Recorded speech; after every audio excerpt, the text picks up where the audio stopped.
Praise the Lord. दोस्तों, हम आपका स्वागत करते हैं आज के बाइबल अध्ययन में। और जैसे कि आप लोग जानते हैं कि हम लोग बाइबल अध्ययन कर रहे हैं, chapter to chapter, verse by verse हम देखने की कोशिश कर रहे हैं। हर एक वचन को हम लोग गहराई से अध्ययन करने की कोशिश कर रहे हैं। यदि आपने पहले के वीडियो नहीं देखे हैं तो आप उन्हें जाकर के देख सकते हैं। प्लेलिस्ट का नाम है डेली बाइबल स्टडी, आप वहां पर जाकर देख सकते हैं। आइए हम आज के अध्ययन की ओर जाते हैं और आज मैं आपसे बात करना चाहता हूं मरकुस रचित सुसमाचार, उसका 10 अध्याय 1 से 12 पद तक। यदि आपके पास बाइबल है तो आप मेरे साथ में निकाल लें और साथ में मिलकर पढ़ें।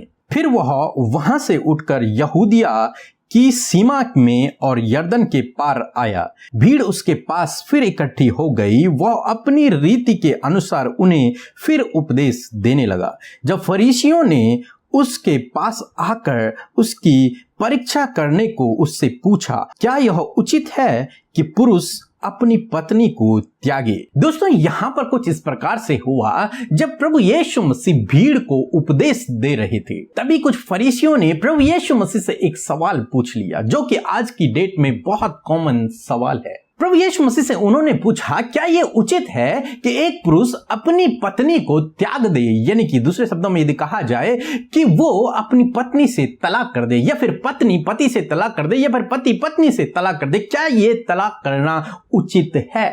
तब प्रभु यीशु मसीह ने उनसे कहा, उसने उनको उत्तर दिया, मूसा ने तुम्हें क्या आज्ञा दी है? उन्होंने कहा, मूसा ने त्याग पत्र लिखने और त्यागने की आज्ञा दी है। यीशु ने उनसे कहा कि तुम्हारे मन की कठोरता के कारण उसने तुम्हारे लिए यह आज्ञा लिखी।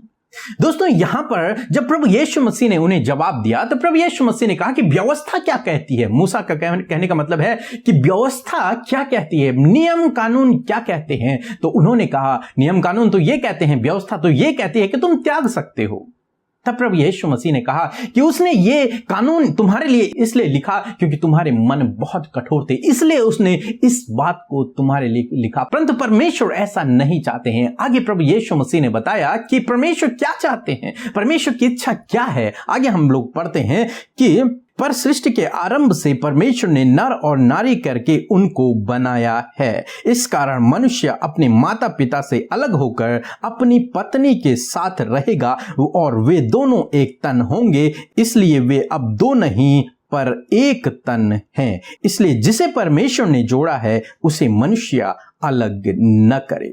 दोस्तों, यहां पर प्रभु यीशु मसीह ने कहा कि जब परमेश्वर ने मनुष्य की सृष्टि की तो परमेश्वर ने नर और नारी बनाए, स्त्री और पुरुष बनाया, और उनके लिए कहा कि ये दोनों माता पिता को छोड़कर अलग रहेंगे और ये दोनों एक तन होंगे। ये अब दो नहीं होंगे बल्कि ये अब एक होंगे। तब प्रभु यीशु मसीह ने उन्हें कहा कि जिसे परमेश्वर ने जोड़ा है उसे कोई अलग न करे। यानी कि परमेश्वर ने नर और नारी, पति पत्नी को बनाया और वो एक तन है, तो उन्हें कोई भी अलग न करे। यानी कि दूसरे शब्दों में प्रभु यीशु मसीह ने कहा कि कोई भी व्यक्ति तलाक न करे, न पत्नी तलाक करे, न पति तलाक करे, न कोई दूसरा उनका तलाक करवाए, क्योंकि परमेश्वर ने उन्हें एक दूसरे के लिए बनाया है, परमेश्वर ने उन्हें जोड़ा है। अब कोई भी उन्हें अलग न करे। आगे कुछ इस प्रकार से लिखा है, घर में चेलों ने इसके विषय में उससे फिर पूछा और उसने उनसे कहा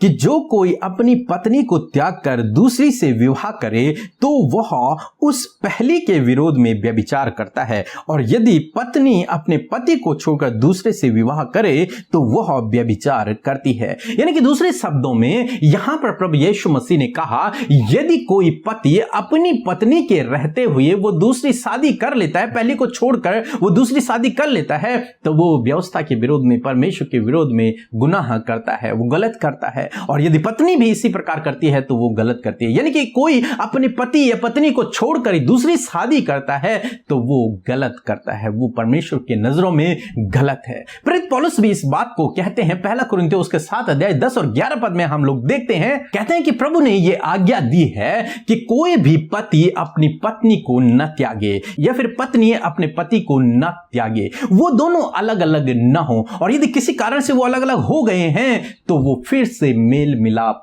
कर लें, वो फिर से एक हो जाएं। परमेश्वर की यही इच्छा है अपने लोगों के लिए। फिर एक और बात प्रेरित पौलुस कहते हैं रोमियो 7 अध्याय 3 पद में कि यदि किसी का पति मर जाए तो उसकी पत्नी दूसरी शादी कर सकती है, या फिर पत्नी मर जाए तो पति दूसरी शादी कर सकता है, वो स्वतंत्र है।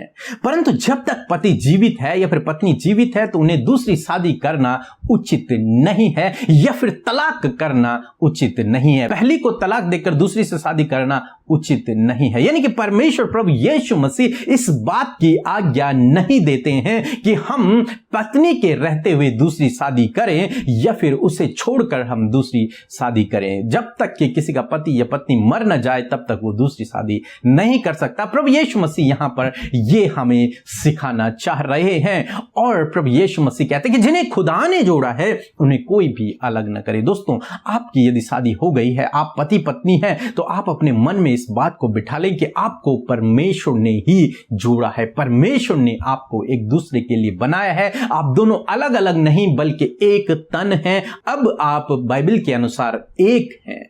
और बहुत से भाई बहनों का कहना है, और प्रेरित पौलुस भी इस बात को कहते हैं कि यदि कोई कहे मैं विश्वासी हूं और मेरी पत्नी अविश्वासी है, या फिर कोई पत्नी कहे कि मैं तो विश्वासी हूं और मेरा पति अविश्वासी है, तो हम तलाक कर देंगे, हम अलग अलग हो जाएंगे, हम छोड़ देंगे। नहीं, पौलुस इस बात को भी इनकार करते हैं कि हमें ऐसा भी नहीं करना है। हम विश्वासी हैं, हमारा पत्नी विश्वासी नहीं है, कोई बात नहीं, हमें फिर भी साथ में रहना है। प्रभु ने हमें वैसे ही स्वीकार किया जैसे हम हैं।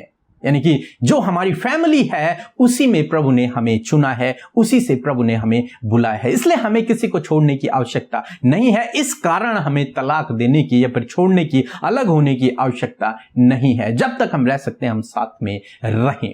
दोस्तों, मैं आपसे कहना चाहूंगा कि प्रभु यीशु मसीह तो तलाक के विषय में बिल्कुल मना कर रहे हैं, और छोड़ने के विषय में, ये धोखा देने के विषय में बिल्कुल ना है। परंतु हमें से बहुत से भाई बहन हैं जिन्होंने तलाक कर दिया है, तो वो सोच रहे होंगे हमारा क्या होगा। दोस्तों, आप चिंता न करें, आप घबराएं नहीं, क्योंकि आपने ये कर दिया है। आप प्रभु से क्षमा मांगे और अपना आगे का जीवन सही से व्यतीत करें। और जिनके मनों में ये विचार है कि हम तलाक कर लेंगे या फिर अपनी पत्नी या फिर अपने पति को छोड़ देंगे, तो उनसे हमारा निवेदन है कि इस विचार को अपने दिमाग से निकाल दें, क्योंकि ये परमेश्वर के विरोध में है, मसीह के विरोध में है। यदि आप सच्चे विश्वासी हैं, सच्चे मसीह हैं, तो आपको इस बात को नहीं सोचना है। हालांकि हो सकता है कि आप दोनों की अंडरस्टैंडिंग नहीं मिल पा रही है, फिर भी आपको बने रहना है, प्रार्थना करना है एक दूसरे के लिए। परमेश्वर आप दोनों को ज्ञान, बुद्धि और समझ से भरेगा और आपके परिवार को एक करके रखेगा। और यदि आप दूर हो गए हैं तो आपको प्रार्थना करना है और अपने पति या फिर पत्नी से, अपने परिवार से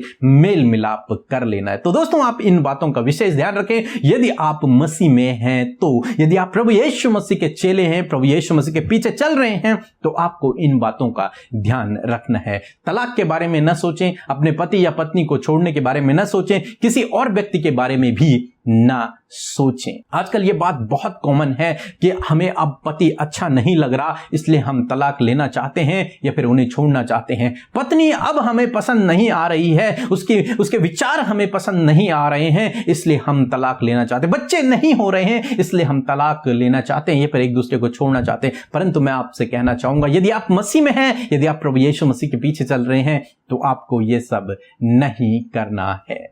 आपको प्रभु यीशु मसीह के पीछे चलना है। इन बातों के लिए, समस्याओं के लिए आपको प्रार्थना करनी है, परंतु तलाक और छोड़ने के बारे में नहीं सोचना है। सो प्रभु आपको आशीष दे। आमीन। आइए हम सब मिलकर प्रार्थना करें।